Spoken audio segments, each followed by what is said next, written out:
My name is Stacy Hernandez, and I am 30 years old. 6 years ago, my mother looked me in the eye and asked, "Why celebrate wiping bedpans?"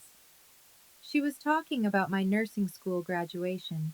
She said it casually, as if she were asking about the weather. My father stood next to her, nodding. My brother Cameron was in the other room, packing his clubs for a tournament in California.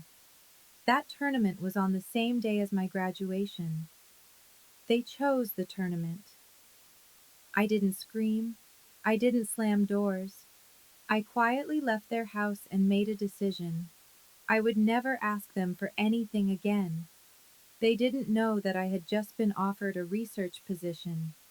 They didn't know that the bedpan work they mocked would soon save nearly 200 lives. And when they walked into that ballroom years later, dressed in their finest, ready to network with Arizona's elite, what they witnessed made them hang their heads in shame. This is the story of how I disappeared from their world and built my own. Let me take you back 3 months before that conversation. To understand what happened, you need to understand my family. We lived in North Scottsdale, Arizona.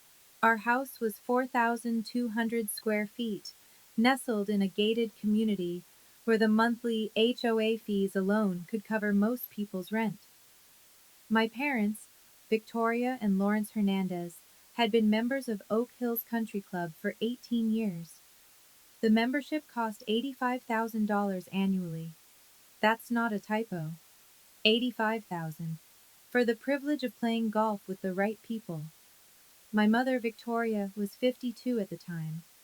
She had been president of the Oak Hills Women's Committee from 2015 to 2017. She wore Chanel to charity galas and could name drop judges, CEOs, and state politicians over brunch without breaking stride. My father, Lawrence, was 55. He was a senior partner at a commercial law firm downtown.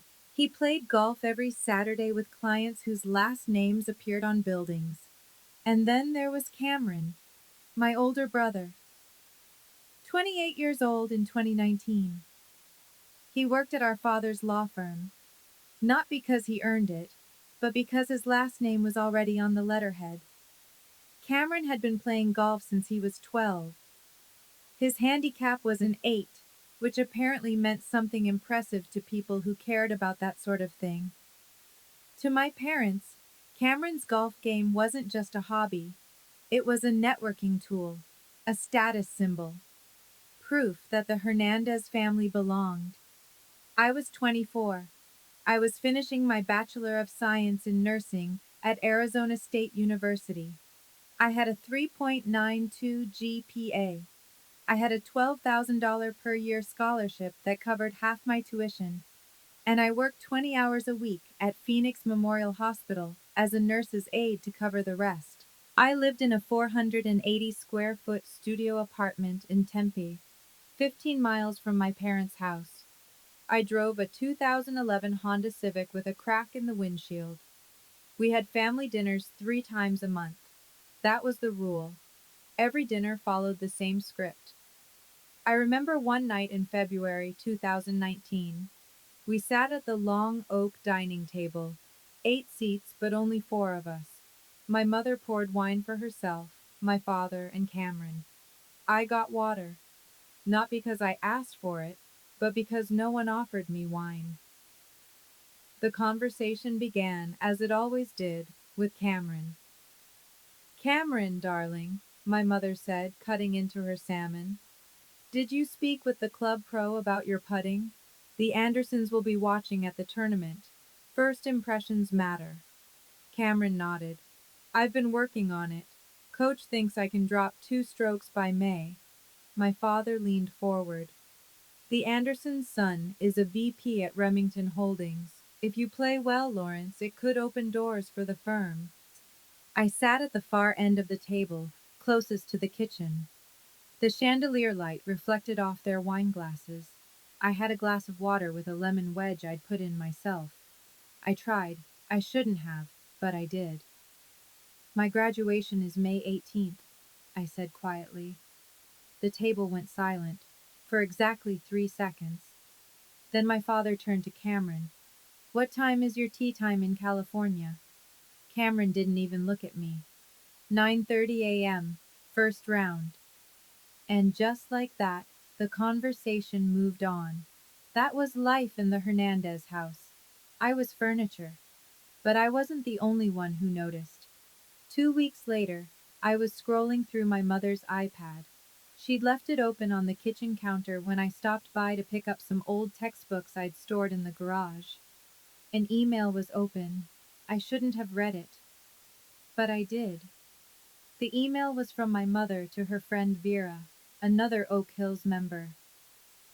Vera, yes, Stacy is finishing up her program. She's still figuring out her path.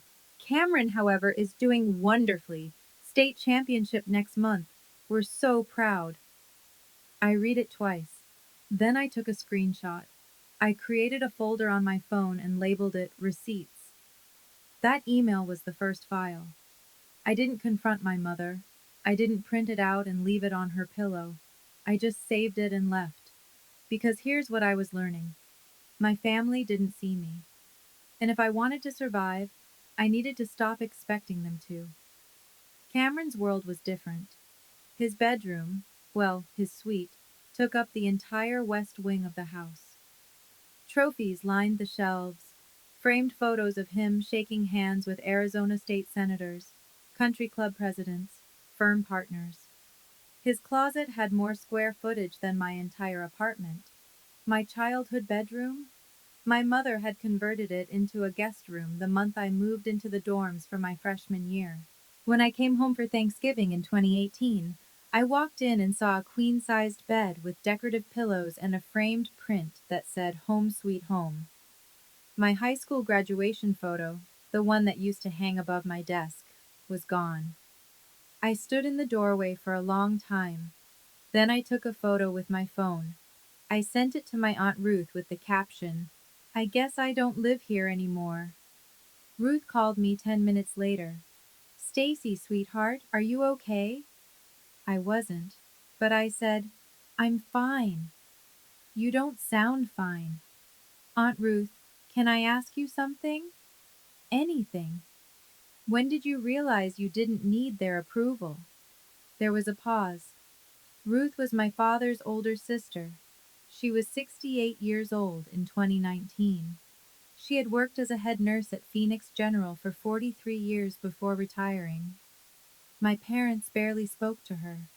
She'd never married, never had children, and had spent her life in scrubs instead of cocktail dresses. In my mother's world, Ruth was a cautionary tale. In mine, she was the only person who saw me. "Stacy," Ruth said quietly, "I realized it the day I stopped asking them to see me, the day I started seeing myself. I didn't know it then, but that phone call would save my life.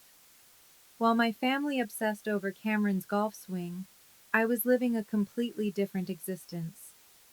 I worked 3 12-hour night shifts per week in the ICU at Phoenix Memorial Hospital.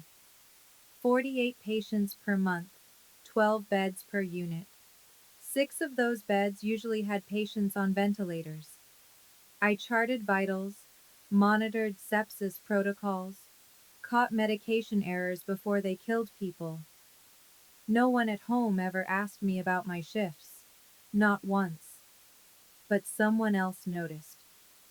Dr. Janet Morrison was the ICU director. She was 62, sharp as a scalpel, and she didn't tolerate mediocrity. One night in March 2019, I was standing at the nurse's station at 2 in the morning. I'd been tracking a patient in bed 12, a 68-year-old man in septic shock. His vitals were borderline, but something felt off. I couldn't explain it. I just knew. I adjusted his IV drip without waiting for the doctor's order. 30 minutes later, his blood pressure stabilized. 2 hours later, Dr. Morrison walked past and stopped. "You changed his protocol," she said. It wasn't a question. "Yes, ma'am." "Why?" "Because he needed it." She looked at me for a long moment. Come to my office tomorrow before your shift. The next evening, I sat across from Dr. Morrison in her small, windowless office. She slid a piece of paper across the desk. I'm nominating you for the Dean's Clinical Excellence Award, she said. Don't tell anyone yet. But Stacy, you have something most nurses take 10 years to develop. You see patterns before they become emergencies. Don't waste that. I stared at the paper. It was a nomination form. My name was already typed at the top. Thank you, I whispered. Don't thank me. Just keep doing what you're doing. I walked out of that office feeling something I hadn't felt in years. I felt seen. And then, 2 weeks later, the email arrived. It was April 30th, 2019. I was getting ready for my shift when my phone buzzed. An email from my mother. Subject line. About May 18th. I sat down on my bed. My hands were shaking before I even opened it. The email read, Stacy, your father and I have discussed the logistics for mid-May. Cameron's Arizona State Amateur Championship is in Pebble Beach that weekend. It's a significant event. Several club members will be there, including Judge Patterson and the CEO of Remington Holdings. Your graduation ceremony is, of course, important to you, but realistically, it's just walking across a stage. Cameron's tournament is a real opportunity for family visibility. I hope you understand. We'll celebrate you another time. Love, Mom. I read it 3 times. I didn't cry. Not then. I forwarded the email to my receipts folder. Then I texted my Aunt Ruth. Can you come to my graduation? You'll be the only one there. She replied in 30 seconds. I'll be in the front row. I put my phone down. I stared at the wall. And I made a decision. I would never need them again. The next 2 weeks were strange. I kept waiting for my mother to call, to say she'd reconsidered, to say that maybe my father could go to Cameron's tournament and she could come to my graduation. Something. She never called. 1 week before graduation, I almost broke. I was sitting in my car outside the hospital after a night shift. It was 11 p.m. The parking lot was nearly empty. I pulled out my phone and started typing a text to my mother. Mom, my graduation really means a lot to me. Is there any way? I stopped. I stared at the words. Then I deleted them. If I had to beg for them to show up, then their presence meant nothing. I put my phone away and drove home. The next day, a message popped up in the family group chat. The chat was called Hernandez Fam. I hadn't muted it yet. I don't know why. Cameron sent a photo of his golf clubs lined up in the garage. The caption read, Ready to crush Pebble Beach. My mother replied immediately, So proud of you, darling. My father sent a screenshot of 3 business class plane tickets. Booked and ready. Let's do this. Cameron replied, You guys are the best. Love you. I scrolled through the messages. No one had mentioned my graduation. Not once. I opened the text box. I started typing. My graduation is tomorrow at 10 a.m. I stared at the message for a full minute. Then I deleted it. I muted the group chat. I put my phone down. The morning of May 18th, I woke up at 6 a.m. I made coffee. I put on my cap and gown alone in my studio apartment. The fabric felt heavy. The tassel kept falling in my face. I stood in front of the bathroom mirror and adjusted it 3 times. My phone rang. It was my Aunt Ruth. Good morning, sweetheart. I'm leaving now. I'll be there early. Thank you, Ruth. Stacy, listen to me. You did this. Not them. Today is yours. Hold your head high. I will. I'm proud of you. I hung up. I looked at myself in the mirror one more time. Then my phone buzzed again. Voicemail. From my mother. I didn't listen to it. Not then. I just stared at the notification. Then I grabbed my keys and left. The ceremony was at Sun Devil Stadium. It was 10 in the morning, and it was already 95 degrees. 320 nursing students were graduating that day. Thousands of family members filled the stands. I walked into the stadium and found my seat in the graduates section. I looked up into the family seating area.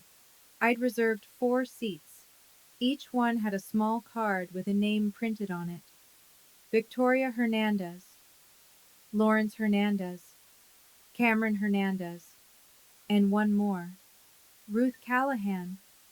Only one of those seats would be filled.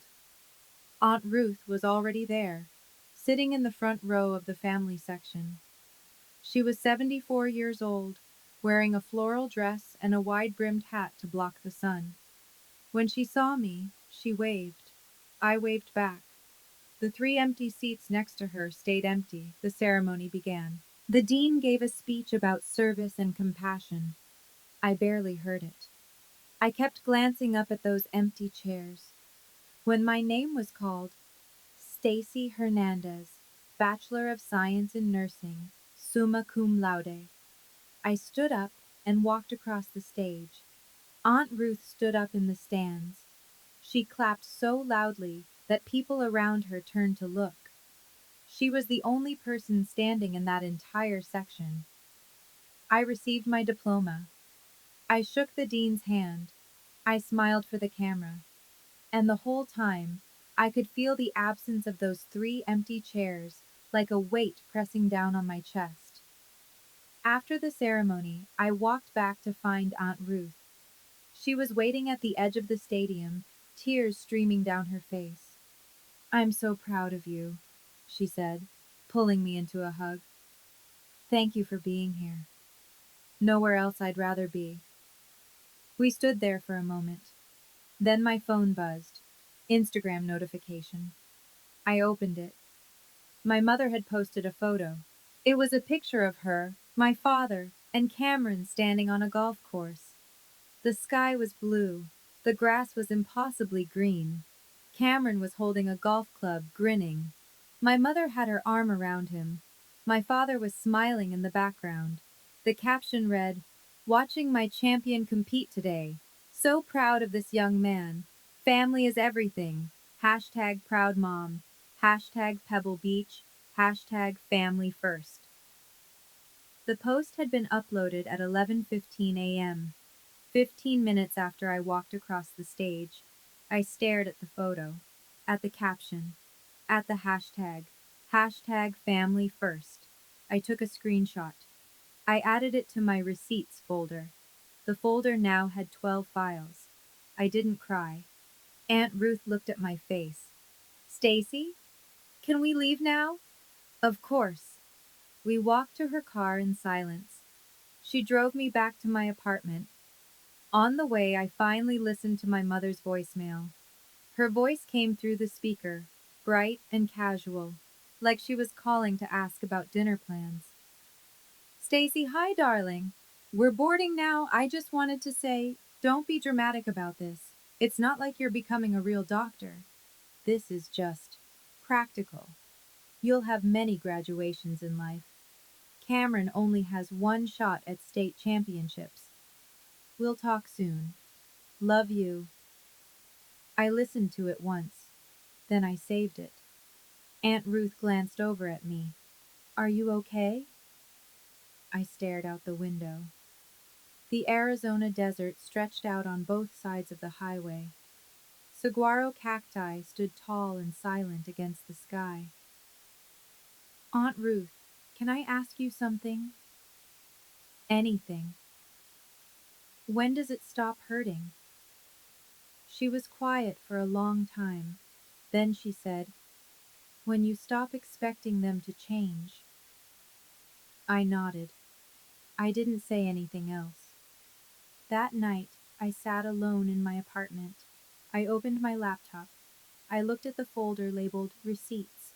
12 files, emails, screenshots, voicemails. I didn't open them. I didn't need to. I knew what they said. I closed the folder. Then I opened a new one. I named it Phoenix Memorial Research. I started typing. June 3rd, 2019. My first official shift as a full-time ICU nurse at Phoenix Memorial Hospital. 36 hours per week. 12-hour shifts. 3 days on, 4 days off. Starting salary, $58,000 per year. It wasn't much, but it was mine. I walked into the ICU at 6:30 in the morning. The unit had 12 beds. 8 of them were occupied. 4 patients were on ventilators. The air smelled like disinfectant and the faint metallic tang of blood. Monitors beeped in steady rhythm. The lights were fluorescent and harsh. I loved it. My first patient was a 68-year-old man in bed 12. Septic shock, blood pressure unstable. He'd been in the ICU for 4 days. The night shift nurse handed me his chart and said, "Good luck, he's a fighter." I spent 14 hours with that patient. I checked his vitals every 30 minutes. I adjusted his IV drips. I monitored his oxygen levels. I charted everything.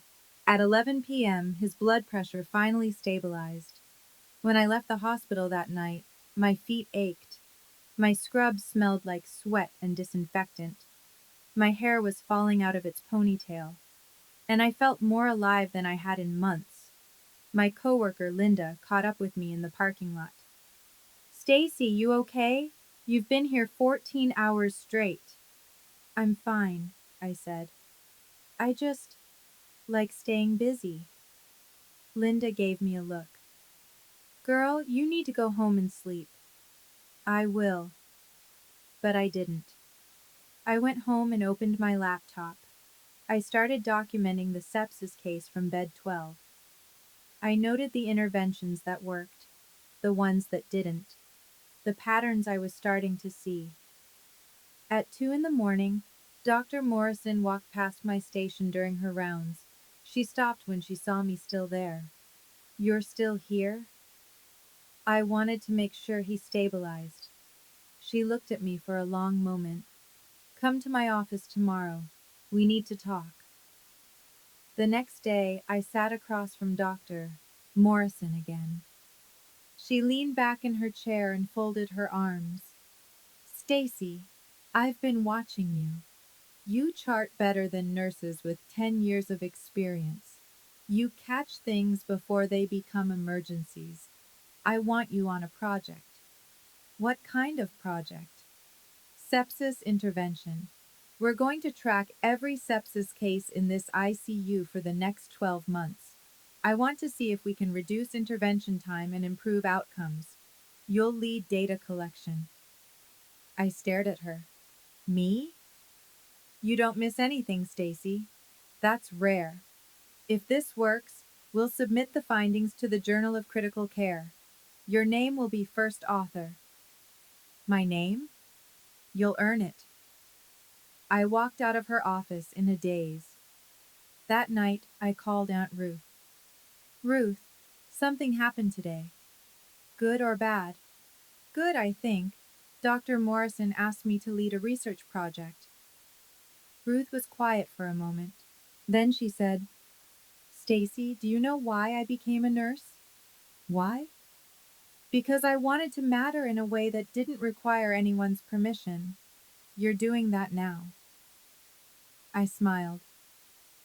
For the first time in weeks, I smiled. Meanwhile, my family was silent. From June to December 2019, my parents called me 3 times. Once on my birthday in July. Once to invite me to Thanksgiving. Once in early December to ask if I was coming home for Christmas. I didn't answer any of the calls. Cameron never called at all. I didn't block their numbers. I just let them ring. Let the voicemails pile up. I didn't listen to them. In late November, my mother sent me an email. Subject line: Thanksgiving. "Stacy, we'd love to see you for Thanksgiving. Cameron is bringing his new girlfriend, Sophie. It would mean a lot to have the whole family together." I read the email twice. Then I closed it. I didn't reply. On Thanksgiving Day, I worked a 12-hour shift in the ICU. I ate turkey in the hospital cafeteria with Linda and two other nurses. It was the best Thanksgiving I'd had in years. Every 2 weeks, I met Aunt Ruth at a cafe called Cafe Lux in Scottsdale. We'd sit at the same corner table by the window, looking out at Camelback Mountain. Ruth would order a cappuccino, I'd order black coffee, and we'd talk. Not about my parents, not about Cameron, just about life, about nursing, about the patients I was seeing, the research I was doing. One afternoon in October, Ruth looked at me over her coffee cup and said, "Stacy, your mother called me last week." I looked up. "What did she say?" "She asked if you were okay. I told her you were thriving." "What did she say to that?" "Nothing. She just hung up." I nodded slowly. I wasn't surprised. Ruth reached across the table and put her hand over mine. "You know what the hardest part is? Not that they don't see you. It's that they don't want to see you." "I know. But you're building something they can't touch. And that's power, Stacy. Real power." By December 2019, the Sepsis Protocol Project was showing results. In 6 months, we'd tracked 48 cases. Average intervention time had dropped from 4.2 hours to 2.1 hours. Dr. Morrison presented the preliminary data at a hospital-wide meeting in front of 40 physicians and nurses. She stood at the front of the conference room with a PowerPoint slide showing our numbers.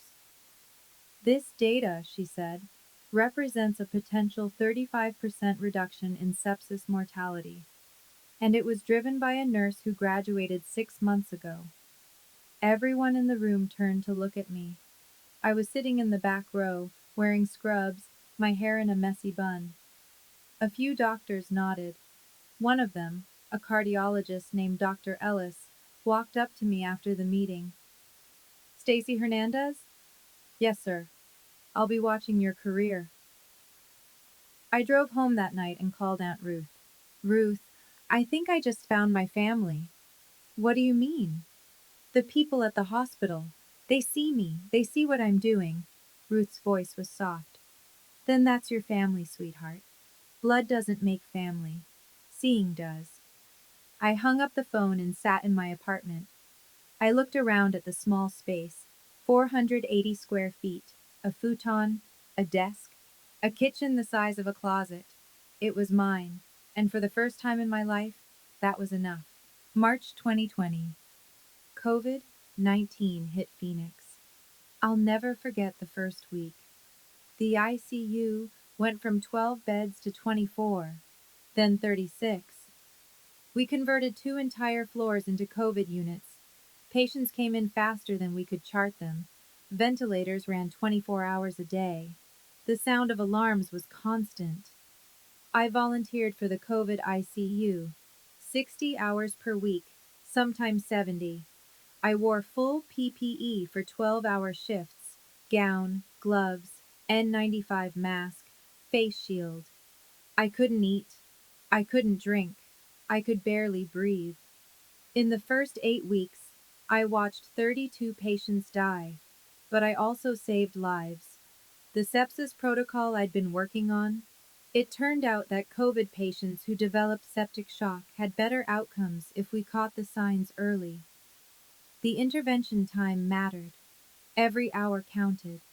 By May 2020, I had saved 15 COVID patients from septic complications. By August, that number was 43. One night in June, I called Aunt Ruth at 2 in the morning. I was sitting in my car in the hospital parking lot. I'd just finished a shift where 3 patients died and 4 survived. "Ruth, I don't know if I can keep doing this." "Yes, you can. I watched 3 people die tonight. And you saved 4. I was crying. I hadn't cried in over a year, but that night I broke. "Is that enough?" I whispered. "Sweetheart," Ruth said gently, "you're doing what angels do." I wiped my face. I took a breath. I went back inside and started my next shift. By the end of 2020, I had saved 78 lives. February 2021. The Journal of Critical Care published our sepsis study. The title was Early Sepsis Intervention Protocol in ICU Settings, a 12-month prospective study. The first author was listed as Stacy Hernandez, RN, BSN. I was sitting in the hospital break room when Dr. Morrison sent me the link. I opened it on my iPad. I stared at my name in print. Stacy Hernandez, first author. I cried. Not sad tears. Something else. Something I didn't have a word for. I took a screenshot of the first page. I sent it to Aunt Ruth. We did it, she replied immediately. No, Stacy, you did it. I wanted to send it to my parents, to show them, to say, see what I did? But I didn't, because I realized something in that moment. I didn't need them to see it. I already knew what I'd done. From 2020 to 2023, my parents didn't contact me once. Not during the pandemic, not after the publication, not ever. I checked my mother's Instagram occasionally, not because I missed her, just because I was curious. In 2021, she posted a photo of Cameron's engagement. He was on one knee in front of a woman named Sophie. The caption read, "Our boy is getting married, so proud." In 2022, they took a family vacation to Turks and Caicos. There were photos of my parents, Cameron, and Sophie on a yacht. Everyone was smiling. No one mentioned me. In 2023, Cameron made partner at the law firm. My mother posted a photo of him in front of the office with a plaque that read, "Hernandez and Associates." The caption, "Partner at 32. We always knew he'd make it. Hashtag proud parents." I wasn't in any of the photos. I closed Instagram. I didn't unfriend them. I didn't block them. I just let them exist in the background like ghosts. June 2022. I was promoted to Senior Clinical Nurse Specialist at Phoenix Memorial Hospital. I was 28 years old, the youngest person in the hospital's history to hold that title. My salary jumped to $78,000 per year. My role expanded. I wasn't just working in the ICU anymore. I was training new nurses. I was consulting on sepsis protocols across multiple departments. The hospital held a small ceremony. The CEO, Daniel Wright, handed me a certificate in front of about 150 staff members. "Stacy," he said, shaking my hand, "in 3 years, you've changed how we practice medicine here. That's not common." The room applauded. I looked out into the audience. Aunt Ruth was sitting in the front row, right in the family section. The 4 seats next to her were empty. After the ceremony, my coworker Linda came up to me. "Stacy, where's your family?" I smiled and turned to Aunt Ruth. "You're looking at her." October 2023. I was invited to present at the National Nurses Conference in San Diego. 800 nurses attended. I stood on a stage in the San Diego Convention Center and presented my sepsis research. The slide behind me read, 189 lives saved. That was the number. Not an estimate, not a guess. 189 documented cases where early sepsis intervention had saved a life. I finished my presentation, and the room gave me a standing ovation. It lasted 4 minutes. Afterward, a woman in her 60s approached me. She introduced herself as Linda Chen, a board member of the American Nurses Association. "Stacy, I'd like to nominate you for something. Can we talk?" We sat in a quiet corner of the convention hall. She pulled out a folder. "Have you heard of the Florence Nightingale Medal?" "Yes." It's awarded to nurses who demonstrate exceptional clinical excellence and measurable impact on patient outcomes. I'd like to nominate you for the 2025 award. I stared at her. Me? You've saved 189 lives, Stacy. Your protocol is being used in 52 hospitals nationwide. You're exactly who this award was created for. I didn't know what to say, so I just nodded. The ceremony will be in December 2025 in Scottsdale, she said, at the Phoenician Resort. Scottsdale, my hometown. I'll send you the nomination paperwork, she continued. Finalists will be notified by September. I walked out of that convention center in a daze. I sat in my rental car in the parking lot and stared at the ocean in the distance. Then I called Aunt Ruth. Ruth, something just happened. What? I was nominated for the Florence Nightingale Medal. There was silence. Then I heard Ruth crying. Oh my God, Stacy, do you know what this means? I think my life is about to change. November 15th, 2023. I received an email from the American Nurses Association. Subject: Florence Nightingale Medal nomination. Dear Ms. Hernandez, you have been nominated for the 2025 Florence Nightingale Medal, awarded to nurses who demonstrate exceptional clinical excellence and measurable impact on patient outcomes. The award ceremony will be held December 14th, 2025, at the Phoenician Resort, Scottsdale, Arizona. Finalists will be notified by September 2025. Sincerely, American Nurses Credentialing Center. I read the email 5 times. I was sitting in my car outside Phoenix Memorial Hospital. It was 11 p.m. My hands were shaking. I took a screenshot. I sent it to Aunt Ruth. She called me immediately. Stacy, this is it. I know. Do you think your parents will find out? I don't know. And Ruth? Yes? I don't care. September 22nd, 2025. I was working a shift in the ICU when my phone rang. Unknown number. I stepped into the break room and answered. Is this Stacy Hernandez? Yes. This is Linda Chen from the American Nurses Association. Stacy, congratulations. You've been selected as the 2025 Florence Nightingale Medal recipient. I sat down. The room spun. I won? You didn't just win, Stacy. You're the youngest recipient in 30 years. The ceremony will be held December 14th at the Phoenician Resort in Scottsdale. You'll be honored in front of 600 guests. 600? This is the biggest nursing gala in the country. Hospital executives, philanthropists, healthcare leaders. It's a big deal. I hung up the phone and just sat there. Then I called Aunt Ruth. Ruth, I won. She started crying immediately. Stacy, oh, sweetheart.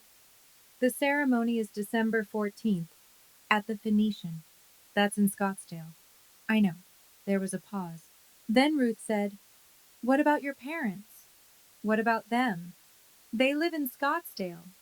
I know, but this isn't about them, Ruth. This is about me. And I want you there. You're my +1. I wouldn't miss it for the world. 2 weeks later, in early October, I received an email from the ANA with details about the gala. At the bottom of the email was a list of sponsors. I scrolled through it casually, and then I stopped. Platinum sponsor, $50,000. Hernandez and Associates, legal counsel. Cameron Hernandez, partner. I stared at the screen. Cameron's law firm was sponsoring the gala, which meant my parents would be invited as VIP guests. I took a screenshot. I sent it to Aunt Ruth. Cameron's firm is sponsoring the event. They'll be there. She called me immediately. Do they know you're the honoree? No. The honoree isn't announced publicly until the event, so they'll just think it's a networking event. Exactly. Ruth was quiet. Then she said, "Poetic justice. Maybe. Are you going to tell them?" I thought about it for a long time. "No," I finally said. "I'm not." November 2025. Somewhere in North Scottsdale, my mother received a formal invitation to the gala. I didn't know this at the time, but I found out later. The invitation was engraved on heavy cardstock. It read, "You are cordially invited to the 2025 Florence Nightingale Medal Gala, December 14th, 2025, the Phoenician Resort, Scottsdale, Arizona. Black tie event, honoring excellence in nursing." My mother showed it to my father over breakfast. "This looks like a good event," she said. "Healthcare executives will be there. Good for Cameron's firm." My father nodded. "We should bring Cameron and Sophie. Good visibility." They RSVP'd. Yes, they had no idea who was being honored. December 10th, 2025. 4 days before the gala. I was sitting on my couch when my phone buzzed. A text from an unknown number. I opened it. "Hi Stacy, this is Mom. We'll be in Scottsdale December 14th for a work event at the Phoenician. Would love to see you for coffee if you're free. It's been too long. Love, Mom." I read it 3 times. She didn't know. She had no idea. I took a screenshot. I sent it to Aunt Ruth. "She has no idea." Ruth replied, "Do you think you'll see her?" I stared at the text for a long time. Then I replied to Ruth, "Yes, but not the way she thinks." I didn't reply to my mother's text. I just let it sit there, unread, unanswered. December 13th, 2025. 1 day before the gala. I tried on my dress. It was midnight blue, floor length, with a fitted bodice. I'd bought it 2 months earlier. I stood in front of my bedroom mirror and looked at myself. I wasn't the 24-year-old girl who graduated alone anymore. I was 30. I had saved 189 lives. My research was published. My protocol was used in 52 hospitals.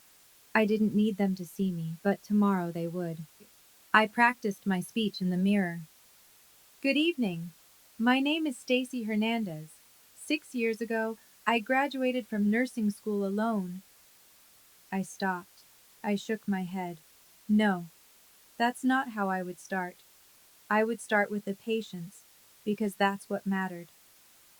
I called Aunt Ruth. "Are you ready for tomorrow?" "I've been ready for 6 years. December 14th, 2025. 6 p.m. Aunt Ruth and I arrived at the Phoenician Resort.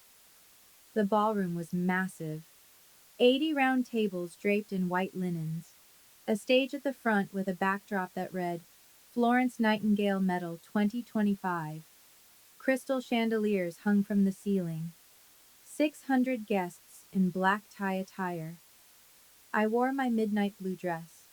Aunt Ruth wore a formal navy gown. We walked in together. A woman at the entrance checked our names. "Ms. Hernandez, you're at table 1, the honoree table." Table 1 was directly in front of the stage. I scanned the room. I found table 12, the VIP sponsor section. 4 place cards sat on the table. Mr. Lawrence Hernandez, Mrs. Victoria Hernandez, Mr. Cameron Hernandez, Mrs. Sophie Hernandez. They weren't there yet. Ruth and I sat down at table 1. She reached over and squeezed my hand. "How are you feeling?"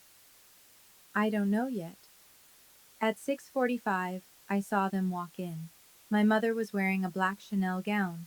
My father wore a tuxedo. Cameron was in a dark suit, and Sophie, who I'd never met, wore a silver dress. They looked exactly like I remembered.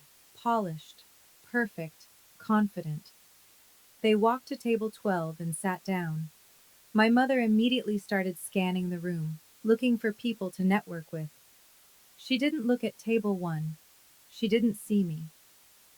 At 7:15, the lights dimmed. A woman walked onto the stage. It was Linda Chen, the ANA board member who had nominated me. "Good evening, everyone," she said into the microphone. "Thank you all for being here tonight. We gather to honor a nurse whose work has redefined critical care in America." The room went quiet. "Over the past 6 years," Linda continued, "this nurse has developed a sepsis intervention protocol that has been adopted by 52 hospitals nationwide. Her work has saved an estimated 189 lives." The screen behind her lit up. A slideshow began. Photos of hospital rooms. Blurred faces of patients. Quotes appeared on the screen. "She saved my father. She didn't give up on me. She saw what the doctors missed." I glanced at table 12. My mother was smiling politely, sipping champagne. My father was leaning back in his chair. Cameron was checking his phone. They had no idea. At 7:25, Linda stepped forward again. "Ladies and gentlemen, it is my honor to introduce the 2025 Florence Nightingale Medal recipient." The spotlight moved from the stage to the audience. It landed on table 1, on me. "Please welcome Stacy Hernandez." The room erupted in applause. I stood up slowly. The camera zoomed in on my face. The screen behind the stage, 40 feet wide, showed me in real time. I looked at table 12. My mother's champagne glass slipped from her hand. It hit the table and tipped over. Champagne spilled across the white tablecloth. My father's mouth fell open. Cameron stared at the screen, then at me, then back at the screen. Sophie leaned over to Cameron and whispered something. He didn't respond. The entire ballroom, 600 people, stood up. A standing ovation. I walked toward the stage. The applause was deafening. When I reached the microphone, I looked out at the audience, at Aunt Ruth, who was crying, at table 12, where my family sat frozen. I took a breath, and I began. "Good evening. My name is Stacy Hernandez. 6 years ago, I walked across a stage to receive my nursing degree. One person was there to see me." I paused. I looked at Aunt Ruth. "My Aunt Ruth." The camera cut to Ruth. She was wiping her eyes. "I won't lie," I continued. "That hurt. But it also freed me. Because I realized something that night. I didn't need anyone's permission to save lives." I paused. I scanned the room. My eyes landed on my mother for 2 seconds. She was staring at me, her face pale. "This medal isn't just mine," I said. "It belongs to every nurse who was told they were just a nurse. To everyone who was underestimated. To the 189 patients who trusted me when I was 24 and scared and alone in an ICU at 2 in the morning." The room was silent. "When I started this work," I said, my voice steady, "I was told that nursing was practical, that it wasn't worth celebrating, that I was—" I stopped. I looked directly at my mother. Wiping bedpans. The silence in the room was absolute. But here's what I learned.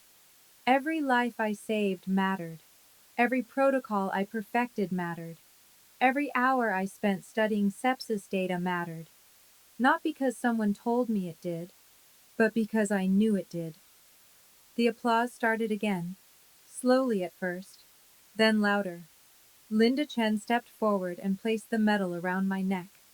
It was heavy, gold, engraved with my name. The applause became a roar, a standing ovation that lasted 4 minutes and 15 seconds. I stood on that stage and looked out at 600 people.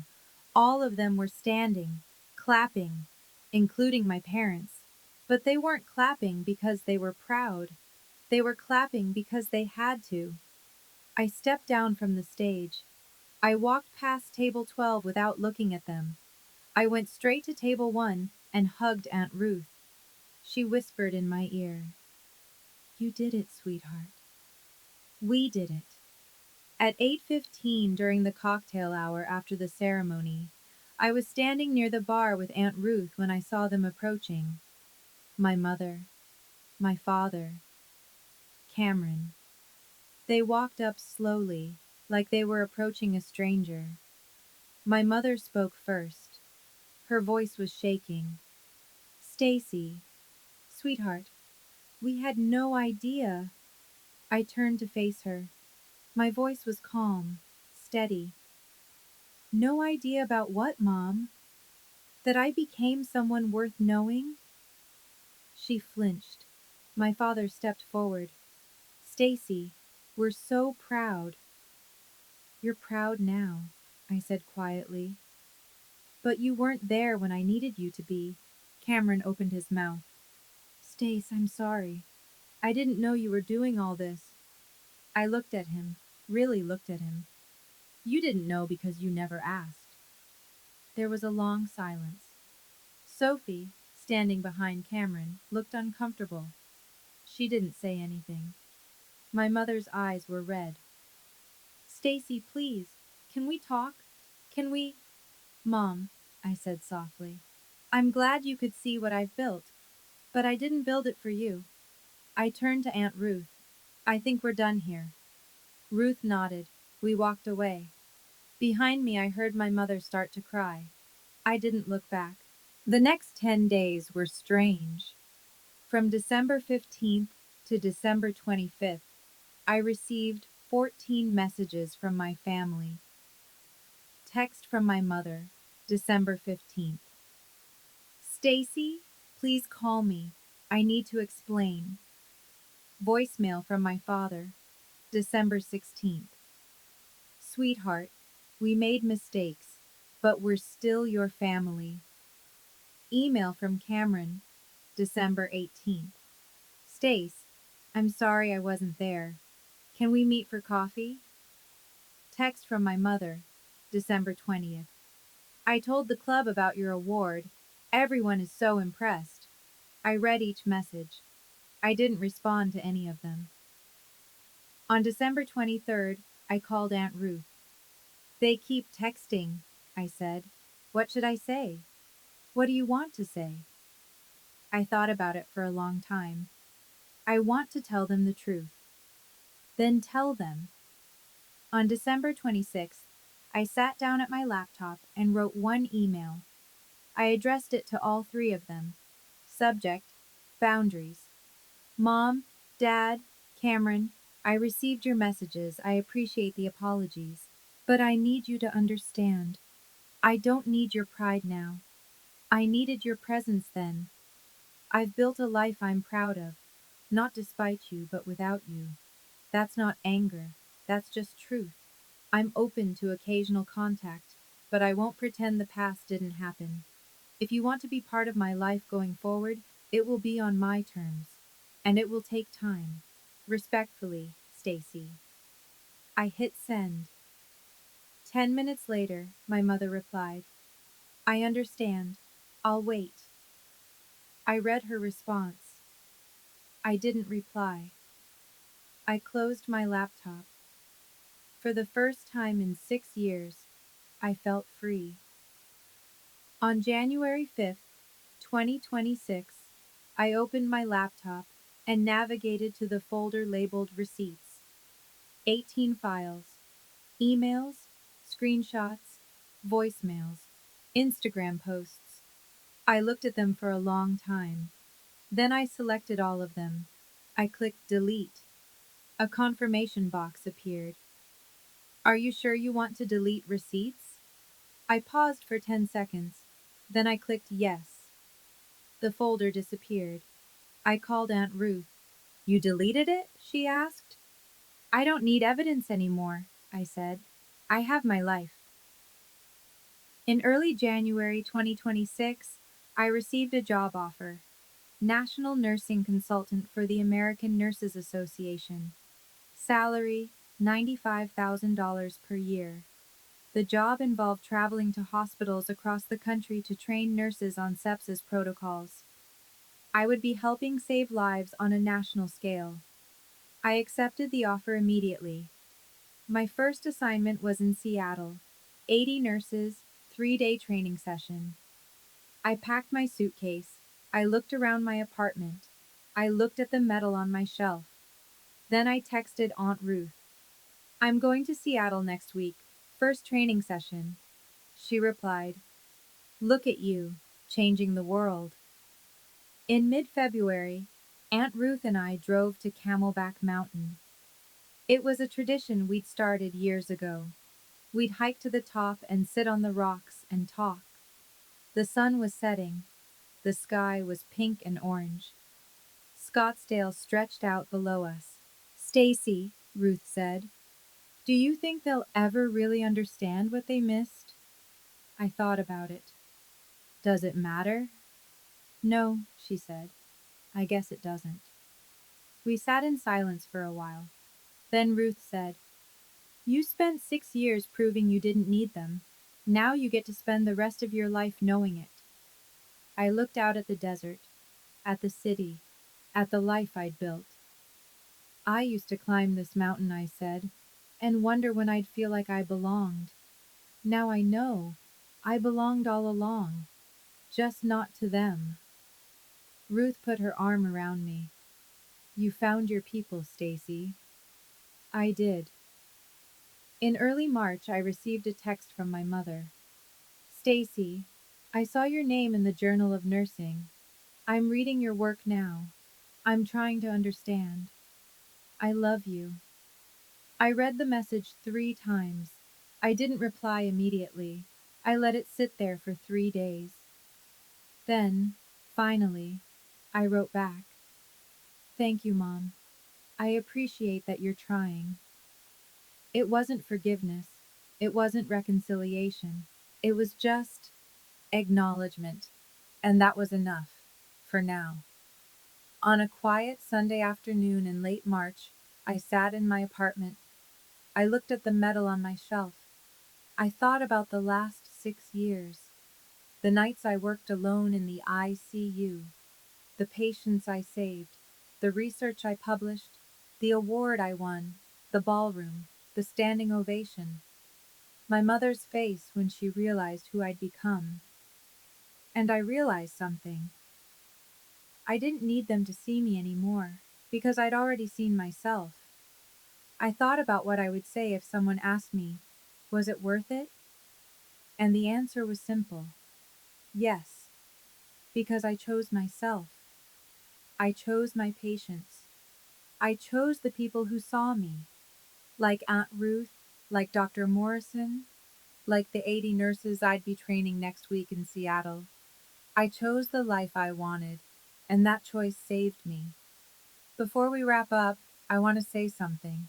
If this story resonated with you, if you've ever felt invisible in your own family, or if you've ever had to build something beautiful out of nothing, leave a comment below. I'd love to hear your story, and if you haven't already, subscribe to this channel. Because I'm not done telling stories like this. Stories about people who chose themselves, who built lives worth living, who walked away from people who couldn't see them and found people who could. There's power in that. Real power. They say you can't choose your family, but I did. I chose the patients who trusted me. I chose the colleagues who saw me. I chose the aunt who never left. That's my family. And I'm finally home.